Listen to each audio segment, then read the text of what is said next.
أعوذ بالله من الشيطان الرجيم. بسم الله الرحمن الرحيم.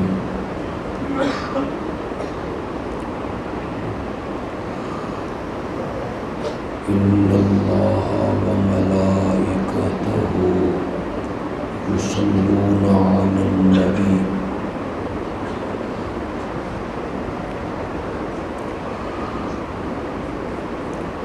يا أيها الذين آمنوا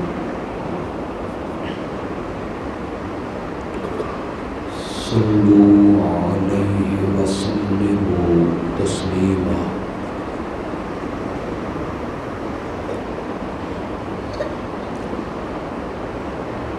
اللهم صل على محمد وعلى آل محمد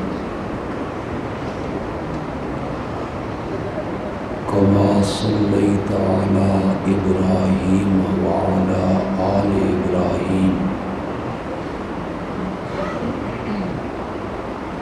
إنك حميد مجيد.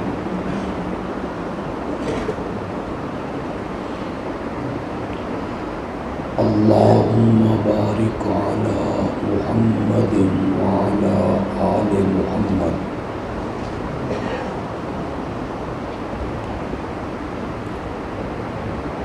كما باركت على إبراهيم وعلى آل إبراهيم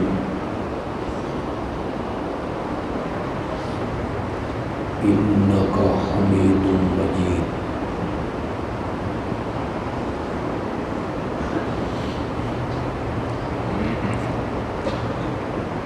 رمضان المبارک کی 24 راتوں میں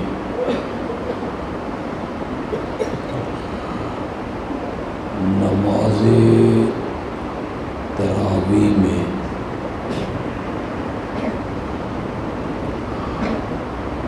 اس مسجد کے نمازیوں نے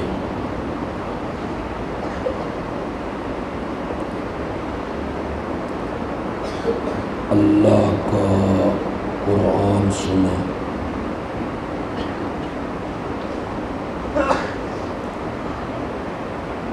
اللہ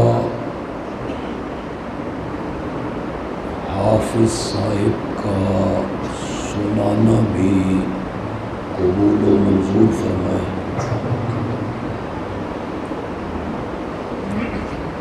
اور نمازیوں کا سننا بھی اللہ قبول و منظور فرمائے. ہمارے معاشرے کا سب سے بڑا مسئلہ یہ ہے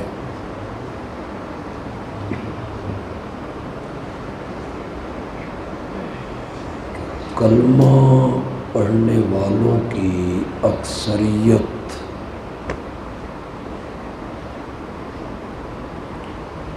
ناظرہ قرآن بھی پڑھنا نہیں جانتی.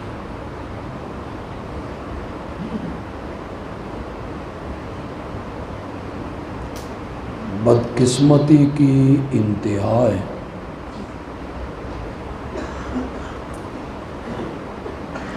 کہ انہیں دیکھ کے بھی قرآن پڑھنا نہیں آتا.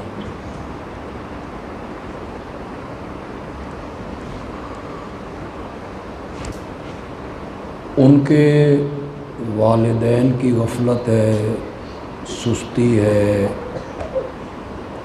توجہ نہیں کی،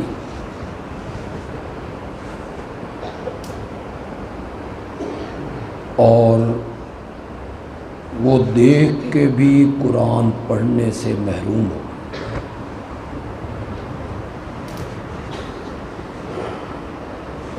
اور جنہیں یہ دعویٰ ہے کہ ہم ناظرہ قرآن پڑھ سکتے ہیں،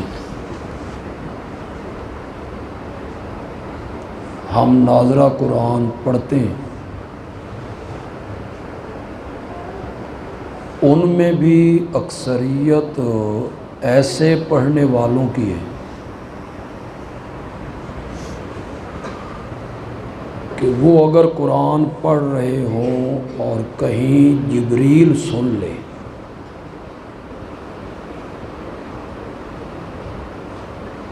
جبریل بھی کہے بھئی او قرآن نہیں جڑا میں لے کے آیا سی،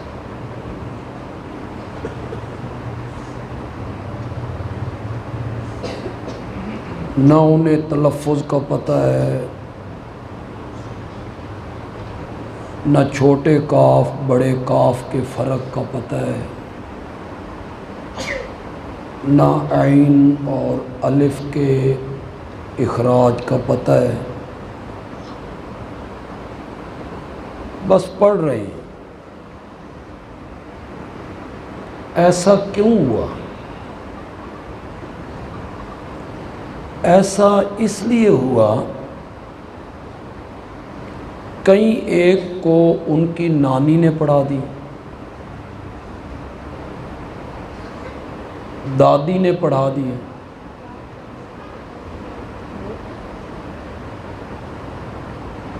محلے میں کوئی زنانی پڑھاتی تھی اس نے پڑھا دیا، جیو جیو اس نو آندا ہی اس او علم جڑا اگلی نسل وچ منتقل کر دی۔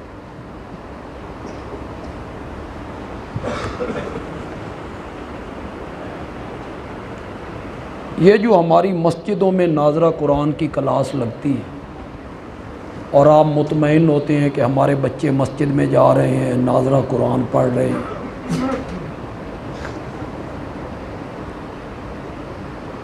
ٹائم کتنا ہے؟ 1 گھنٹہ،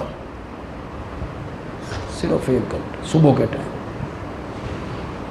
وہ بھی بچے حافظ صاحب کہتے ہیں جلدی کرو جی ساڈے رکشے نے آنا تے اسی سکول جانا تے ہالے وردی بھی پانی ہے۔ بچے کتنے ہیں؟ 90، اور منٹ کتنے ہیں؟ 60۔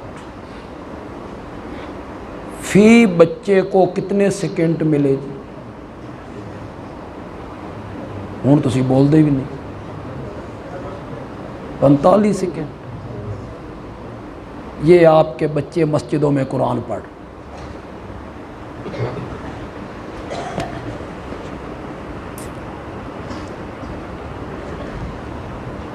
باہر کے کسی ملک میں قرآن کی توہین ہو جائے، کسی نے قرآن کو آگ لگا دی، یہاں کے جذباتی مسلمان احتجاج کر رہے ہیں، بازاروں میں آئے ہیں، دھرنا ہے، جلوس ہے، نعرے ہیں۔ اس احتجاج میں ہو کیا رہا ہے؟ اشارے توڑ دو، شیشے توڑ دو، کسی غریب کا موٹر سائیکل ہے اس کو آگ لگا دو، کسی کی گاڑی کھڑی ہے اسے جلا دو، احتجاج ہو رہا ہے۔ کیسی عقل مند قوم ہے، اپنا نقصان کر کہ فلاں ملک کے لوگوں نے قرآن کی توہین کی۔ کبھی آپ نے سوچا کہ آپ نے قرآن کے ساتھ کیا سلوک کیے؟ سوچا کبھی آپ نے؟ کبھی غور کیا آپ نے کہ آپ کا سلوک کیا ہے قرآن کے ساتھ؟ بچہ ابھی 2 سال کا نہیں ہوتا تو آپ تحقیق کرنے میں لگ جاتے ہیں بے شہر سکول کیڑا چنگا۔ ابھی تو بچے کو داخل نہیں کرنا، 1.5 سال کے بعد کرنا ہے، اور ابھی سے تحقیق ہو رہی ہے بے سکول کیڑا چنگا۔ وہ کہتے ہیں فلاں سکول بڑا اچھا ہے، اس کی پڑھائی بڑی اچھی ہے، شہرت بڑی اچھی ہے، فیس زیادہ ہے۔ تو آگے سے باپ کہتا ہے فیس نو گولی مار، پتر نالو چنگی ہے۔ اچھے سکول کا آپ نے انتخاب کیا، ٹیوشن کے لیے اچھے ٹیوٹر کا آپ نے انتظام کیا، چاہے اس پر آپ کے ہزاروں روپے لگ گئے، اور بچے کو قرآن پڑھانے کے لیے آپ نے کیا کیا؟ بولو نا، وہ کئی چپ کر گئے ہو، ناراض ہو گئے ہو۔ بچے کو قرآن پڑھانے میں آپ نے کیا کیا؟ مسجد میں بھیج دیا۔ 1 منٹ میں میرے بچے کو پڑھا دو، دل پہ ہاتھ رکھ کے بتاؤ۔ میں صرف آپ کی بات نہیں کر رہا ہوں، میں پورے معاشرے کی بات کر رہا ہوں، پورے ماحول کی بات کر رہا ہوں، پورے ملک کی بات کر رہا ہوں۔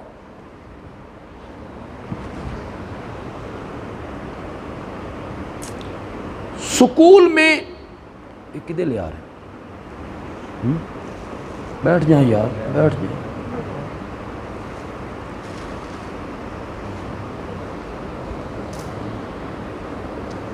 موشن ہی توڑ دیتے۔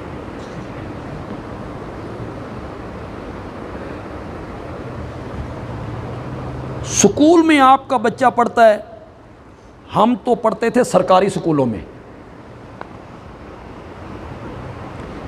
فیس شیس کوئی نہیں، الٹا و سکا دودھ بھی دینے ہیں۔ اگر میری عمر کے کسی بندے کو یاد ہو تو میری عمر دا بندہ جوان ہی ہونا۔ یہ کسی نے یاد ہو، میں 28 بلاک دے سکول پڑھتا نہیں، یہ 28 بلاک کا سکول نہیں، لال سکول، اس میں نے پرائمری کی۔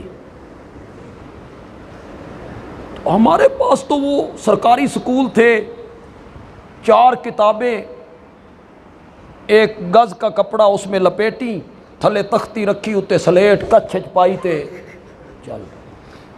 ہوں اللہ دی قسم بستہ جڑا نہ وہ بچیاں نالوں، آپ کے بھی بچے کہتے ہوں گے ساڑھے موڈے رہ گئے۔ اور وہ جو محکمہ تعلیم والے لال بجھکڑ بیٹھے ہوئے ہیں، ان لال بجھکڑوں کو یہ کوئی نہیں سمجھاتا کہ بچے کی عمر تو 7 سال ہے، 8 سال ہے، اس میں اس کو 20 کتابیں کیوں پڑھا رہے ہو؟ اتنے بڑے بڑے بستے آپ نے اس پر لاد دیے، پھر کاپیوں پر آپ ان سے لکھواتے ہو، پھر خط وہ لکھتے ہیں، انج لگدا بھی مکھیاں دا جنگل لگ گیا ہوتے۔ کوئی خط نہیں ہے بچوں کو، کوئی نہیں۔ ہم لکھتے تھے تختیوں پر، وہ قلم ہوتی تھی اور دوات ہوتی تھی اور کٹ لگتا تھا، تے سچی سچی گل کرو جلے تختی اتے گاچی لا کے اس کو سکاندے ہوندے سن، وہ جو ایک مزہ ہوتا تھا نا سکھانے کا، اپنا ہی ایک لطف تھا۔ ایک دفعہ گھر میں سکھانی ہے، ایک دفعہ سکول میں سکھانی۔ تو ہمارے جو بزرگ تھے یا بڑے بھائی تھے، وہ سکول میں آتے تھے پوچھنے کے لیے کہ ہمارا بھائی کیسے جا رہا ہے، ہمارا بیٹا کیسے جا رہا ہے، کیسی تعلیم ہے۔ آج بھی آپ پوچھتے ہیں جا کے، سچی سچی بات کرنا۔ کبھی مسجد میں بھی آ کے پوچھا ہے حافظ صاحب سے بھی ساڈا بچہ قرآن پڑھنے کنیے جا رہے؟ سوچو تو صحیح اس بات، کیوں اس طرف آپ نے عدم توجہ کی؟ میں خدا گواہ دنیاوی تعلیم کا مخالف نہیں، نو۔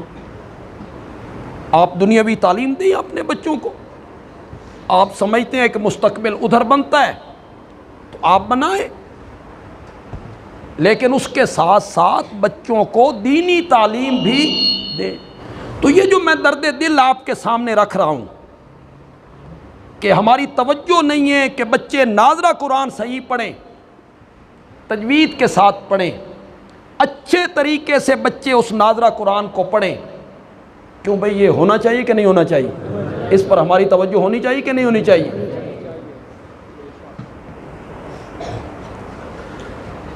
پھر اور مسئلہ جو ہے ہمارے ملک کا، معاشرے کا، وہ یہ ہے کہ جو لوگ ناظر قرآن پڑھنا جانتے ہیں، دیکھ کے قرآن پڑھ سکتے ہیں، انہیں اس قرآن کے ترجمے کا پتہ کوئی پتہ نہیں ہے قرآن کیا کہہ رہا ہے۔ جتنے لوگوں نے یہاں تراویح سنی ہے، سچی سچی گل کرو تو ان کوئی پتہ لگا بھی حافظ اور کی پڑھے، اللہ کا کون سا حکم سنایا ہے، اللہ نے کن چیزوں سے منع کی ہے، پتہ لگا تو؟ یہ جو محفل حسن قرات ہمارے ملک میں ہوتی ہے، یہ گول چوک میں بھی ہوتی ہے ایک محفل حسن قرات، مصر سے قاری آتے ہیں، بڑے بڑے قاری آتے ہیں مصر کے قاری، وہ تلاوت کرتے ہیں اور بڑی ان کا لمبا سانس ہوتا ہے اور آواز میں اتراؤ چڑھاؤ اور کبھی میک سے ادھر ہٹے کبھی ادھر ہٹے، کبھی کان پہ ہاتھ رکھا کبھی یوں کیا، تو وہ جب آیت ختم کرتے ہیں تو لوگ کہتے ہیں سبحان اللہ، کہتے ہیں کہ نہیں کہتے؟ وہ آیت کیڑی پڑھتے پے نے جس دے وچ عذاب دا ذکر ہے؟ آیت قاری صاحب وہ پڑھ رہے ہیں جس میں جہنم کا ذکر ہے، اور سننے والے کیا کہہ رہے ہیں؟ سبحان اللہ۔ یہ بھی کہیں گے ہم قرآن سننے گئے تھے، ہم محفل حسن قرات میں گئے تھے، وہ عذاب والی آیت پڑھ رہا ہے، اس کو کوئی پتہ نہیں ہے کہ یہ آیت کا معنی کیا ہے، اس سے پناہ مانگنی چاہیے، اللہ سے ڈرنا چاہیے، ہمارے جسم کے بال کھڑے ہو جانے چاہیے۔ قرآن پاک کہتا ہے کہ جو لوگ اچھے مومن ہیں وہ جب عذاب والی آیتوں پہ پہنچتی ہیں نا، ان کے بدن کے رونگٹے کھڑے ہو جاتے ہیں، اور جب وہ جنت والی اور نعمت والی نظروں آیتوں پہ پہنچتے ہیں ان کے دل نرم ہو جاتے ہیں۔ قاری صاحب اس تلاوت میں جہنم کا ذکر کر رہے ہیں، عذاب کا ذکر کر رہے ہیں، پیپ ملا پانی ان کو پلایا جائے گا، یہ کہتا ہے سبحان اللہ۔ پتہ گتا کوئی کیا کہا ہے حافظ صاحب نے؟ کیا پڑھتے رہے سارا مہینہ، کیا پڑھا ہے حافظ صاحب نے؟ چلو اسے تو چھوڑو، سورۃ فاتحہ کا ترجمہ کتنے لوگوں کو آتا ہے؟ نماز کا ترجمہ کتنے لوگوں کو آتا ہے؟ نماز کے الفاظ کا ترجمہ نہیں آتا، اور آپ وہ سیکھنے کے لیے تیار بھی نہیں ہیں۔ کیوں جی تسی پڑھان واسطے تیار ہو؟ آپ نے شروع کیا ہوگا، لوگ پڑھنے کے لیے تیار نہیں۔ لوگ کہتے ہیں ساڈے کول مرن جوگا ویلا نہیں، ساڈے کول سر کھڑکڑ دا ویل نہیں۔ ہمیں کیا ضرورت ہے کہ ہم ترجمہ پڑھتے رہیں اور نماز کا ترجمہ ہم پڑھتے رہیں؟ بس نہ پڑھو نماز کا ترجمہ، یہی رونا روتے رہو۔ او جی نماز میں خیال بڑے آتے ہیں جی، بس نماز پڑھتا ہے تو ذہن ادھر ادھر چلا جاتا ہے جی، یہ بڑا پرابلم ہے ہمارا۔ اس پرابلم سے بچنا چاہتے ہو نا، علاج میں بتاتا ہوں۔ نماز کا ترجمہ سیکھو، اور جو الفاظ پڑھتے چلے جاؤ ترجمے پہ غور کرتے چلے جاؤ، ساری توجہ ترجمے کی طرف رکھو، کوئی اور خیال نہیں آئے۔ پڑھو قرآن پاک کو ترجمے کے ساتھ پڑھو، قرآن پاک کو سیکھنے کی۔ یہ کیوں آیا تھا؟ اللہ نے یہ قرآن کیوں اتارا تھا؟ چلو تو مکی توحیدی مسجد والے دسو بے کیوں آیا سی؟ میں پھر معاشرے کی بات کر رہا ہوں، میں صرف آپ کی مسجد کی بات نہیں کر رہا ہوں، پھر میں معاشرے اور ماحول کی بات کر رہا ہوں۔ کیا عام طور پر لوگوں میں یہی مشہور نہیں ہے کہ یہ قرآن کتاب برکت ہے؟ بس اسے ریشمی غلافوں میں لپیٹو، اسے خوشبو میں بساؤ، پھر اسے چومو، پھر آنکھوں سے لگاؤ، پھر اوپر والے تختے پہ رکھو، اس کی طرف پیٹھ نہیں کرنی، پیٹھ نہیں کرنی۔ یہ بڑا گناہ ہے، یہ پیٹھ اگر قرآن کی طرف ہو گئی نا تو یہ بڑا گناہ ہے، پیٹھ نہیں کرنی۔ جتنے سمجھدار لوگ بیٹھے ہو، پڑھے لکھے لوگ بیٹھے ہو، نکلو یار اس جہالت سے، ان جہالت کی باتوں سے باہر نکلو۔ یہ پیٹھ دینے کا کیا مطلب تھا؟ قرآن کو پیٹھ نہ دو، کس معنی میں ہے؟ یہ پیٹھ نہ دو، اس کا مطلب یہ تھا قرآن کے حکموں کو پیٹھ نہ دو۔ یہ معنی تھا اس کا۔ انہوں نے کیا سمجھا؟ اے کانڈ نہیں کرنی، یہ پیٹھ نہیں کرنی، یہ بڑی توہین والی بات ہے۔ عرب کے لوگ جب اس طرح گزر جاتے ہیں پیٹھ کرتے ہیں، ہمارے پاکستانی کہتے ہیں ایک کانڈ دیتی چلی جا رہے ہیں، پھر عربی میں انہیں کوئی کہتا ہے وہ آدھے بے کانڈ نو کٹ کے نہ باہر رکھ کے آیا کرو، یہ بھی تو جسم کا حصہ ہے۔ تو یہ معنی تھا پیٹھ نہ دینے کا، یہ معنی تھا جو آپ نے سمجھا ہے۔ بالکل آپ نے اسی طرح سمجھا جس طرح ایک بندے کو دشمن مار رہے تھے اور وہ بیچارہ اکیلا ان کا مقابلہ کر رہا تھا، کچھ ہاتھ ہلا رہا تھا، اس کا دوست کھڑا تھا، وہ آیا اور اس نے اس کے دونوں ہاتھ پکڑ، دوست کے دونوں ہاتھ پکڑ۔ وہ پہلے بیچارہ کچھ دفاع کر رہا تھا، کچھ ہاتھ چلا رہا تھا، ہاتھ اس نپ لے انہاں رج کے کٹیا، دشمن ماریا چنگا، وہ مار مور کے چلے گئے۔ تو بعد میں اس نے کہا اللہ کے بندے، اول تو نے میری مدد نہیں کی، تو میرا دوست تھا، میں خود دفاع کر رہا تھا، تو نے میرے ہاتھ پکڑ لیے۔ اس نے کہا میں نے ہاتھ پکڑ کے دوستی کا حق ادا کیے۔ اس نے کہا دوستی یہی ہوتی ہے؟ اس نے کہا تو نے وہ نہیں سنا فارسی کا شعر، دو در پریشاں حالیو درماندگی، دوست وہ ہوتا ہے جو پریشانی کے وقت اپنے دوست کے ہاتھ پکڑ لیتا۔ وہ ہاتھ پکڑنے کا کیا معنی تھا؟ مدد کرنا۔ اس پاگل نے کیا سمجھا؟ یہ ہاتھ پکڑنا تسی میں انہیں ہی سمجھے، پتہ گتا ہے کوئی نہیں، بس پیٹھ نہیں دے۔ یہ پیٹھ قرآن کی طرف نہیں کرنی۔ میں جملہ تو تھوڑا سا سخت بول رہا ہوں لیکن برداشت کرو۔ یہ پیٹھ قرآن کو نہیں دینی، اور صبح سے شام تک اور شام سے صبح تک قرآن کے ایک ایک حکم کو پاؤں کی ٹھوکروں سے اڑانا ہے، حکم نہیں ماننا۔ قرآن کہتا ہے سود چھوڑ دو، چھوڑا لوگوں نے۔ قرآن کہتا ہے رشوت کا کاروبار چھوڑ دو، چھوڑا لوگوں نے۔ قرآن کہتا ہے غیبت چھوڑ دو، چھوڑی لوگوں نے۔ قرآن کہتا ہے کسی پہ بہتان نہ باندھو، مانا لوگوں نے۔ قرآن کہتا ہے پورا تولو، مانا لوگوں نے۔ قرآن کہتا ہے پورا ماپو، مانا لوگوں نے۔ قرآن کہتا ہے لوگوں کو ان کی چیزیں گھٹا کے نہ دو، یہ فساد فی الارض ہے، مانا لوگوں نے۔ قرآن کہتا ہے جھوٹ نہ بولو، مانا لوگوں نے۔ قرآن کہتا ہے جھوٹی گواہی نہ دو، مانا لوگوں نے۔ قرآن کہتا ہے اپنے بھائی کے مال کو ناجائز طریقے سے نہ کھاؤ، مانا لوگوں نے۔ قرآن کہتا ہے یتیم کے مال کے قریب بھی نہ جاؤ، مانا لوگوں نے۔ مانا قرآن کے احکام کو پاؤں کی ٹھوکروں سے اڑاتے رہتے ہو، اور ادب یہ تم نے سمجھ لیا ہے کہ یہ پیٹھ قرآن کی طرف نہیں دینی۔ تو قرآن کو سمجھ کے پڑھنے کی کوشش کیجیے۔ آپ کے پاس تو ایک عالم ہے، وہ پڑھانے کے لیے تیار ہیں، وہ کلاس لگاتے ہیں، آپ قریب آئیں۔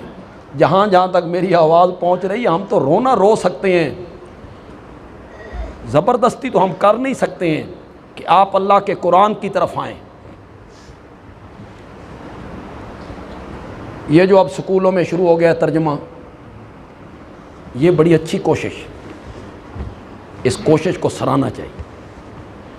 انشاءاللہ بچے قرآن پڑھیں گے نا، انہیں سیدھا راستہ نظر آئے گا۔ قرآن بتائے گا کہ سیدھا راستہ کیا ہے، قرآن بتائے گا کہ شرک کیا ہے اور توحید کیا ہے۔ یہ قرآن بتاتا ہے نا، جگہ جگہ اپنی الوہیت کا ذکر کرتے ہیں اللہ، اپنی معبودیت کا اللہ ذکر کرتے ہیں۔ تو ہمارے معاشرے کا پرابلم یہ ہے کہ جو لوگ قرآن ناظرہ پڑھنا جانتے ہیں وہ قرآن کا ترجمہ نہیں جانتے، وہ قرآن کا مفہوم نہیں جانتے، وہ ترجمہ تک نہیں جانتے۔ اللہ ہم سے کیا کہنا چاہتا ہے؟ وہ سمجھتے ہیں یہ کتاب برکت ہے، تعویذوں والی کتاب، پلیٹوں پہ لکھ لکھ کے گھول گھول کے پیو، اس لیے آیت، عدالتوں میں سروں پہ اٹھاؤ، اس لیے آیت، لین دین کا مسئلہ ہو تو تم بیٹھے ہو یہاں، تمہارے ساتھ بھی بیتی ہوگی، میری مسجد میں بھی دو تین دفعہ اس طرح ہوا، اس نے کہا میں پیسے لینے نے، اس نے کہا میں دے چھڑے نے، میں کو نہیں دینے، وہ جھگڑے نے ذرا طول پکڑا تو وہ کہتا ہے میں قرآن تے رکھ دینا، تو چک لے۔ یہ تم نے قرآن کے ساتھ سلوک کیا ہے، اس لیے آیا تھا یہ قرآن کہ تیرے جھگڑے اس طرح چکاتا رہے، بے قرآن تے میں پیسے رکھنا تے تو پیسے چک لے۔ میں اس کے کتاب برکت ہونے کا انکار نہیں کرتا، میری مجال ہے کہ میں اس کے کتاب برکت ہونے کا انکار کروں، میں قطعاً انکار نہیں کرتا اس کے کتاب برکت ہونے کا، جس کے ایک حرف پڑھنے پر 10 نیکیاں، کتاب برکت تو ہے نا کہ اس کا ایک حرف پڑھو تو 10 نیکیاں. فرمایا میں نہیں کہتا کہ الف لام میم ایک حرف ہے، الف الگ، لام الگ، میم الگ ہے. تلاوت کی نیت سے الف لام میم پڑھے 30 نیکیاں.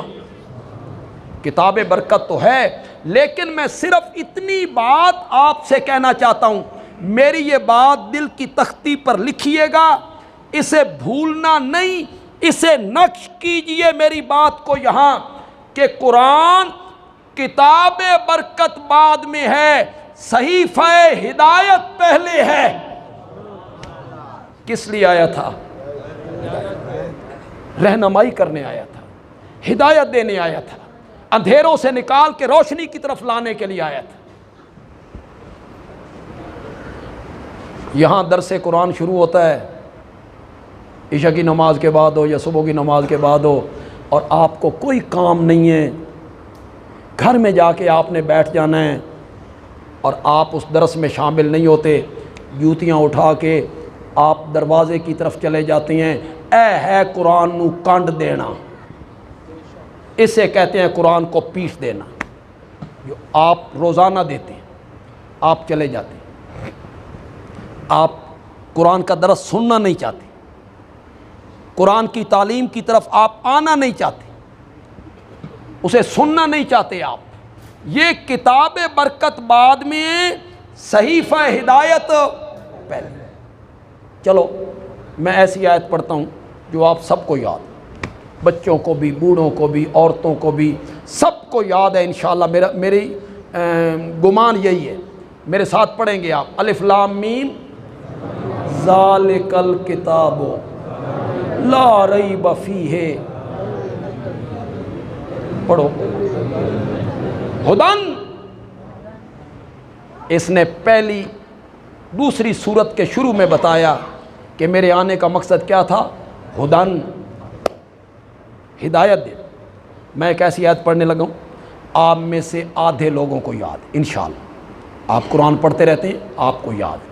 میں پڑھوں گا، آپ میرے ساتھ پڑھنے لگ جائیں گے. شہر رمضان الذی انزل فیہ القرآن، شاباش، ھدی للناس، یہ لوگوں کے لیے کیا ہے؟ ہدایت. اب میں وہ آیت پڑھتا ہوں جو آپ کو یاد نہیں ہے، حافظ اور علماء کو پتہ ہے. یہ سورت ابراہیم کی پہلی آیت ہے. کتاب انزلناہ الیک، یہ قرآن ایک عظیم الشان کتاب ہے جس کو ہم نے آپ کی طرف اتارا ہے. کیوں اتارا ہے؟ کس لیے اتارا ہے؟ لِتُخْرِجَ النَّاسَ، تھوڑا سا معنی آپ کریں. تخرج، اخراج، خروج، خارج، اسی سے نکلا تخرج، خروج، اخراج، خارج، نکلنا، نکالنا. لِتُخْرِجَ النَّاسَ، تاکہ آپ نکالیں لوگوں کو من الظلمات، اندھیروں سے، الی النور، کس کی طرف؟ کس کے اندھیروں سے؟ شرک کے اندھیرے، کفر کے اندھیرے، الحاد کے اندھیرے، فسق و فجور کے اندھیرے، ظلم کے اندھیرے، ان سے آپ لوگوں کو نکالیں. الی النور، کس کی طرف؟ ان ھذا القرآن یہدی للتی ہی اقوم، یہ قرآن اس رستے کی رہنمائی کرتا ہے جو رستہ تمام رستوں سے زیادہ سیدھا ہے. یہ قرآن اس رستے کی رہنمائی کرتا ہے. یہ ابھی بچوں نے تلاوت کی، چھوٹے چھوٹے بچے ہیں. آپ بھی ذرا اپنے بچوں کو دیکھ لیں، نظر دوڑائیں نا اپنے بچوں پر. چھوٹے چھوٹے بچے، انہوں نے اچھے تلفظ سے پڑھا، اچھے لہجے سے پڑھا. ان کی والدہ نے انہیں پڑھا دی. تو ہمارے ہاں تو مولانا کہہ رہے تھے نا بھائی انتخاب کریں شادی کے لیے کسی ایسی عورت کا جو دیندار ہو. تو یہ جو آپ کو گلہ رہتا ہے کہ اولاد نافرمان ہو گئی ہے، مجھے بھی لوگ پرچیاں دیتے ہیں، ساڈا پتر تھوڑے پیچھے جمعہ پڑھدا جی تے نافرمان ہو گیا جی، ذرا والدین دے حقوق بیان کرو. شاید وہ سن کے کچھ اس کو سمجھ آ جائے، تو میں کہتا ہوں اولاد کے حقوق بیان نہ کروں، اے یک طرفہ ٹریفک ہے۔ کیوں بھائی یک طرفہ ٹریفک ہے؟ صرف والدین کے حقوق، اولاد کے حقوق کوئی نہیں ہے۔ یک طرفہ ٹریفک نہیں ہے جناب، جس طرح والدین کے حقوق اولاد پہ ہیں، اولاد کے بھی کچھ حقوق ہو والدین۔ تو نے پورے کیے؟ پہلے تو بتانا، تو نے وہ حقوق پورے کیے؟ ہمارے ہاں یک طرفہ ٹریفک چلتی ہے۔ شوہر جو ہوتا ہے نا، شوہر، یہ مجازی خدا ہوتا ہے۔ مجازی خدا ویکھو، یہ کیا ہوتا ہے؟ مجازی خدا ہوتا ہے۔ یہ جو مرضی کرے، اس کے بڑے حقوق ہیں۔ کیوں؟ بیوی کے حقوق کوئی نہیں، صرف شوہر کے حقوق ہیں جو بیوی پہ لازم ہے، بیوی کے حقوق کوئی نہیں۔ یہ عورتاں نہ سن دیا ہوں، 100 عورتیں انہوں وہ گھرانچ بھی نہیں بڑھن دین لگی، جڑیاں اتنے آئیاں بیٹھیاں نا، اگر میں ان کو حقوق بتا دوں نا، جو حقوق شریعت نے ان کو دیے ہیں، اگر میں اتنے 10 دیواں نا، انہوں تو گھرانچ بھی نہیں بڑھن دین۔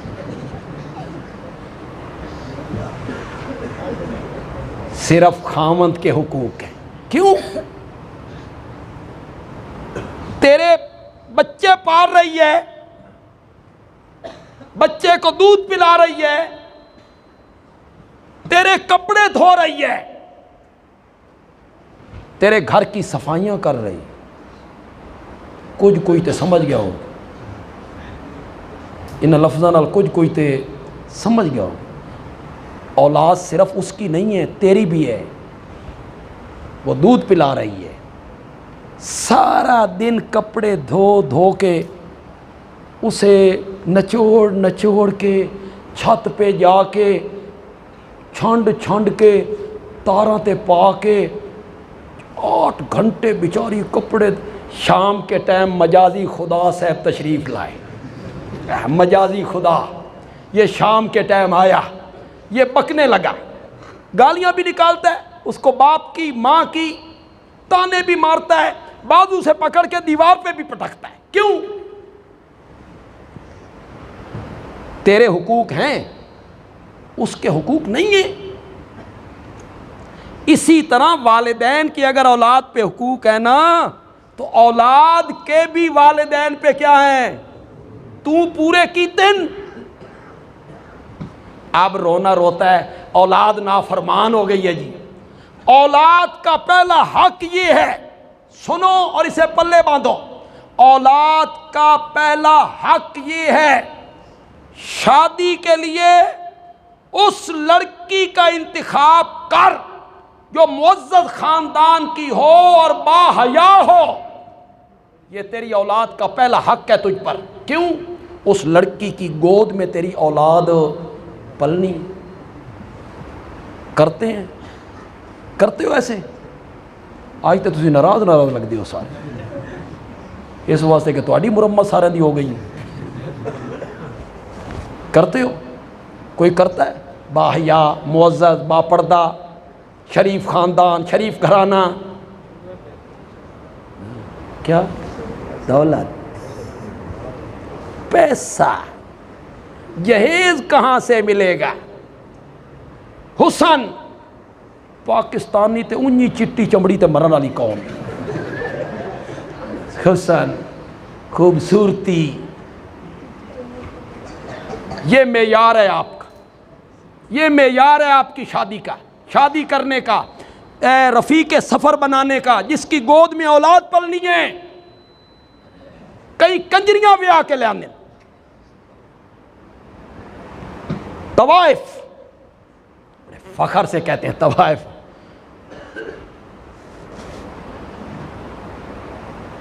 میری ساری زندگی گزر گئی سفر میں، اگل داڑے پھر من ڈاکو پہ گئے ایتھے بھاپڑے دے کول، وہ نبی اکرم صلی اللہ علیہ وسلم کے انگلی پہ نا بچھو نے کاٹ لیا، بچھو نے، تو آپ نے فرمایا تو کاٹتے ہوئے یہ بھی نہیں دیکھتا بھی نبی کی انگلی ہے کہ امتی کی انگلی؟ انہاں ڈاکوؤں یہ نہیں ویکھیا اے خطیب پاکستان ہے تے تو میری تو ساری زندگی گزر گئی سفروں میں. تو میں دیکھتا ہوں، میرا تجربہ ہے، میں سرگودا شہر میں داخل ہوتا ہوں، مختلف سمتوں سے داخل ہوتا ہوں، پھر کبھی پنڈی، کبھی اسلام آباد، کبھی پشاور، کبھی اٹک، پھر مختلف شہروں سے چکوں سے گزرنے کا اتفاق ہوتا ہے. رات 2 بجے کا ٹائم ہے، 2 بجے، اور جناب نوجوان ہیں، موبائل نہ کان پہ رکھ کے کبھی ادھر ٹہر رہا، کبھی ادھر جا ادھر جا، کبھی دکان کے تھڑے پہ بیٹھے. رات 2 بجے، اے راتی 2 بجے اپنی اماں نال گل کر، اے آڈر پہ اسی اماں واسطے، اور رات 2 بجے اپنی ماں سے بات کر رہا ہے. ساری رات بیت گئی، اور جو جہان کا جھوٹ ہے اس نے بولا، اپنے اعمال نامے میں لکھوایا. اس کو خطاب کر کے اس سے باتیں کرتے ہوئے کہتا ہے بس اللہ نے بنایا تے تین نہیں بنایا، تیری جی دوئی شے بنائی کوئی نہیں. تیری آنکھیں ایسی ہیں، زلفیں ایسی ہیں، ہونٹ ایسا ہے، کمر ایسی ہے، قد ایسا ہے، سبحان اللہ. او کلابے ملا ملا ملا کے جھوٹ بول بول بول کے ساری رات. پھر وہ حاصل ہو گئی، شادی ہو گئی. مہینے کے بعد کہتا ہے تو تے ڈین ہے، سارا بھوت نکل، سارا بھوت ختم. یہ ہے حسن جناب جس کے لیے آپ انتخاب کرتے. 1 مہینے کے بعد سب ختم. معیار حسن نہیں ہے، معیار مال نہیں ہے، دولت نہیں ہے، معیار ہے دینداری، حیا، شرم، عزت. معزز گھرانے کا انتخاب کر. کیوں بھائی جنہ دیاں شادیاں نہیں ہوئیاں او سوچو، تے جنہ دیاں ہو گئیاں نو بھگتو، جنہ دیاں نہیں ہوئیاں او سوچ لو. نوجوانوں سوچو، خدا گواہ یہ کوئی معیار نہیں ہے. اولاد آپ کی پلنی ہے اس کی گود میں. اچھا کتنی تعریف کرتے ہو حضرت حسن کی، کتنی عظمت کا اظہار کرتے ہو حضرت سیدنا حسین رضی اللہ تعالیٰ عنہ کے لیے. خدا گواہ حضرت حسن، اللہ اکبر.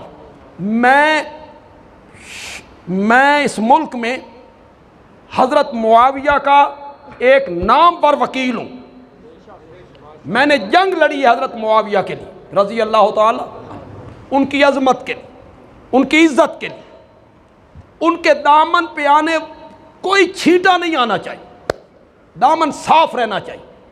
میں اس کے باوجود کہتا ہوں، خدا گواہ ہے، حضرت حسن اور حضرت معاویہ کے درمیان جو صلح ہوئی اس میں جو کردار حضرت حسن کا ہے نا، حضرت معاویہ اس کو پہنچو نہیں پہنچ سکتا.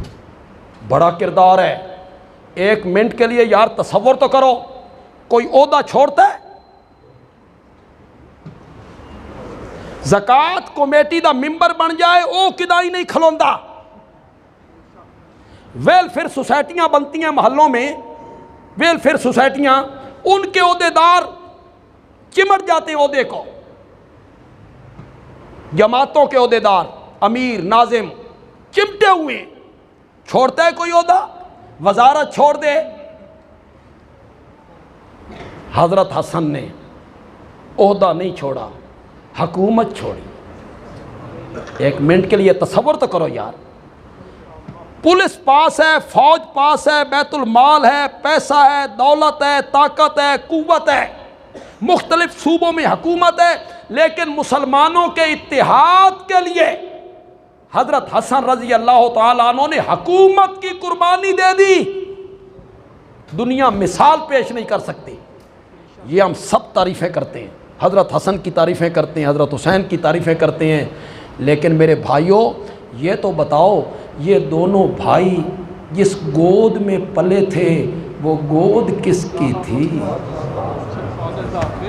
گود بھی تو سیدہ فاطمہ کی ہے.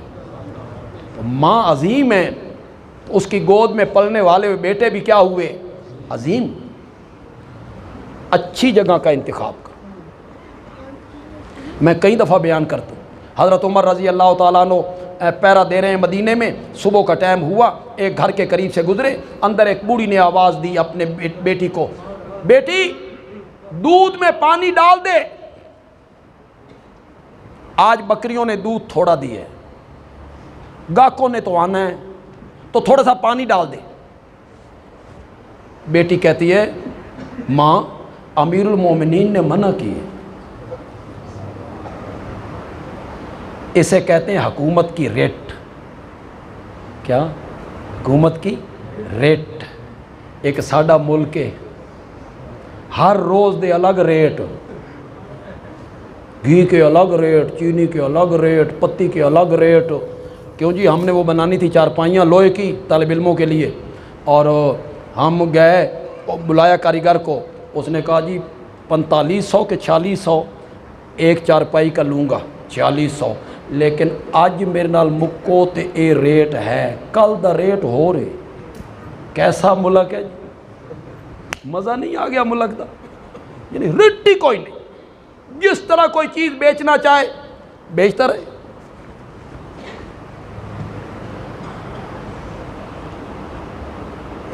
وہ بیٹی کہتی ہے امیر المومنین نے منع کی۔ بوڑھی نے کہا امیر المومنین یہاں دیکھ رہا ہے، تو بچی کہتی ہے امیر المومنین تو نہیں، اس کا رب دیکھ رہا ہے۔ حضرت عمر نے مکان پہ نشان لگایا، گھر آئے، اہلیہ کو جگایا اور فرمایا بیٹا جوان ہو گیا تو میں رشتہ ویکھ کے آئی۔ اکے کون آ کے وہ دودھ بیچن والے ہے کون؟ جس کا نام سن کے کیسر و کسریٰ کانپ جاتے ہیں، ان کے محلات میں زلزلہ آ جاتا ہے، آدھی دنیا کا فرما روا۔ بیوی نے کہا ہمارا بیٹا دودیاں دے گھر۔ فرمایا اس بچی کی جو میں نے امانت دیکھی اور دیانت دیکھی اور خشیت الہی دیکھی، یہ رشتہ وہی کرنا ہے۔ رشتہ ہو گیا، اب حضرت اب تو بن گئی بہو، نو بن گئی۔ تو حضرت عمر صبح نکلتے ہیں نا اپنے کام کے لیے، مسجد نبوی جانا تھا، وہ وزیر اعظم ہاؤس بھی وہی تھا اور ایوان صدر بھی وہی تھا، اور باہر سے آنے والے وفد وہیں آتے تھے، اور قاضی القضات بھی وہیں بیٹھتا تھا، سب کچھ وہیں ہوتا تھا۔ تو گھر سے نکلتے ہیں، تو نکلتے ہوئے اپنی اس بہو کو کہتے ہیں پتر ایک میری اوہ جملہ آکھی نا، ایک دفعہ وہی جملہ کہنا، امیر المومنین نہیں اس کا رب دیکھ۔ پھر ان کی نسل میں عمر ابن عبدالعزیز پیدا، اپنی اولاد کا حق یہ ہے اس کی تربیت صحیح کریں، اس کی تعلیم کا انتظام کریں، اس پر توجہ دیں۔ جس طرح ماحول ہے، معاشرہ ہے، اس سے بچائیں اپنی اولاد کو۔ دیکھیں یہ رات کے وقت گھر سے باہر نکل جاتا ہے، کہاں جاتا ہے؟ کہاں جاتا ہے؟ اس کی سوسائٹی، اس کے دوست کس قسم کے لوگ ہیں؟ جن بچوں کے ساتھ، نوجوانوں کے ساتھ یہ پھرتا ہے وہ کس کیٹیگری کے لوگ ہیں؟ یہ سکول چلا جاتا ہے، گیا سکول کے نہیں گیا، کم از کم اس کا جائزہ تو لیں، تربیت تو کریں اپنی اولاد کی، تعلیم و تربیت کریں اپنی اولاد کی، انہیں نماز کی طرف مائل کریں، انہیں قرآن کی طرف مائل کریں۔ اگر آپ کی اس مسجد میں حفظ قرآن کی کلاس کا فیصلہ ہو گیا کہ یہاں حفظ قرآن کی کلاس لگائی جائے، تو پھر تو آپ کے لیے آسانی ہو گئی کہ اگر سکول پڑھنے کے بعد دوسرے ٹائم بھی بچے آئیں اور حفظ میں لگ جائیں تو ذہین بچے وہاں بھی حفظ کر جائیں گے۔ اللہ تعالیٰ عمل کی توفیق عطا فرمائیں۔ وما علینا الا البلاغ المبین۔